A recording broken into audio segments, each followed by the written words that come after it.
In this video, we will be going over what HOAs are. My name is William Singh. I'm a local real estate agent in the Portland, Oregon area.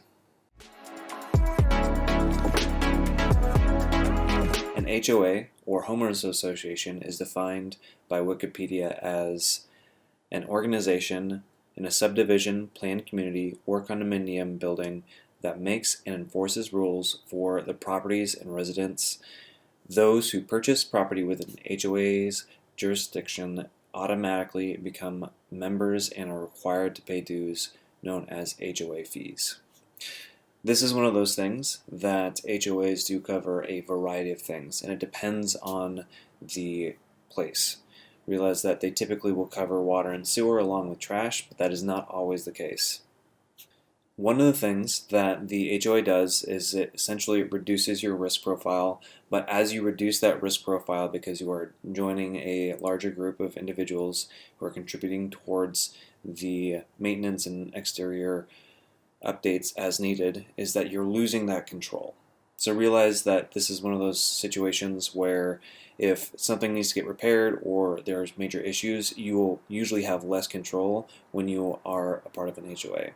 Kind of diving back into what HOAs do cover, though, realize as the HOA gets less and less expensive and is covering less, it typically means that you will be taking on those costs personally in a different manner. And when it comes to maintenance, especially when it comes to single-family homes, where you would take care of the exterior and the trash and water. With HOAs, there's typically a monthly cost. There are certain situations where there's actually an annual cost, and one example of this would be the mountain park area. This is where there are a lot of condominiums in that area or townhomes that have an HOA specifically for that building complex. And then there's also an additional HOA that goes over the mountain park area that is used for the facilities that are there. They offer a pool along with essentially a rec center.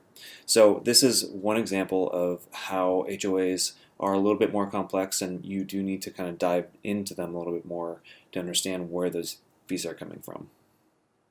Another thing to note is the special assessments. This is a fee that typically comes out when the exterior maintenance or some major project that needs to be completed does not have enough funds in the reserve funds to pay for said expense.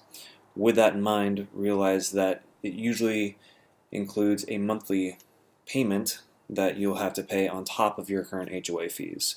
And this is one of those things that can be highly detrimental to when you're buying a place and you can't make those monthly payments. So realize when you're looking at these places that once you hit that 20 to 30 year time span, a lot of those things might be coming due, and there might be additional special assessments that might be in your future.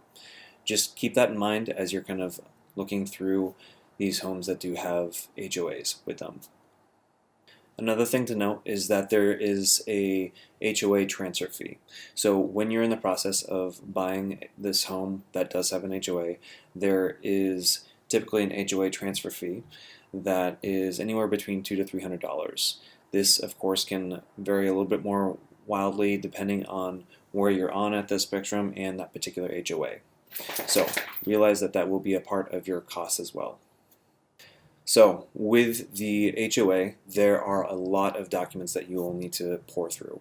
One of the things to realize is that Oregon really doesn't have a large governing body that oversees HOAs. There's not a lot of statutory laws or things that are able to kind of monitor and determine the health of an HOA and whether or not it would be a good fit for you long term.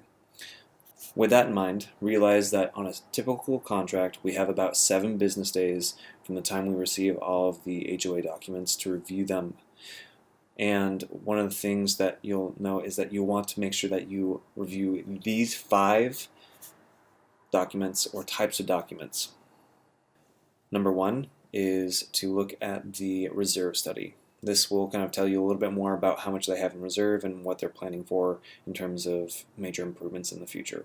Number 2 is financial reports. This is, again, making sure that the HOA is financially stable and will be able to not have those big special assessments later on. Number 3 is meeting minutes. This is a way to see what's been going on, what potential things might be coming up in terms of rules and regulations, along with potential special assessments as well. Number 4 is the governing documents, and this is one of those things that are the rules and regulations that go over how many dogs can you have on the premises. Make sure to review those very carefully and make sure that you understand what those are. And number 5 is the insurance certificate. This is just a way to ensure that the HOA is insured. These are the 5 major documents, and remember that this is a part of your due diligence, which means that you're going to need to pore over these and make sure that it works for your situation. Now, I want to make sure that you understand that I am not an expert when reviewing these HOA documents. I typically refer people to a company called CID Analytics. Their whole thing is to essentially review all these documents. Now, think of this as an inspection report, but for your HOA. They will grade your HOA and will kind of help you understand what the potential pitfalls are, and you can ask them a lot more questions. One thing to note is that this is currently about $495 or about $500 to do this, and they require 5 business days to get that report to you. So with that in mind, if you're wanting to do this, make sure that you are aware of how soon you have to get those in. So make sure to ask any other questions for me, and if there's additional questions that would be better suited to the person who runs the HOA or things of that nature, I can be more than happy to give that information while we're in the transaction. And if you have any other questions about the HOA process or things to look out for or other things, feel free to reach out. Thank you so much for watching this video. If you find any of this content helpful, I would greatly appreciate it if you could like, subscribe, and hit that notification bell.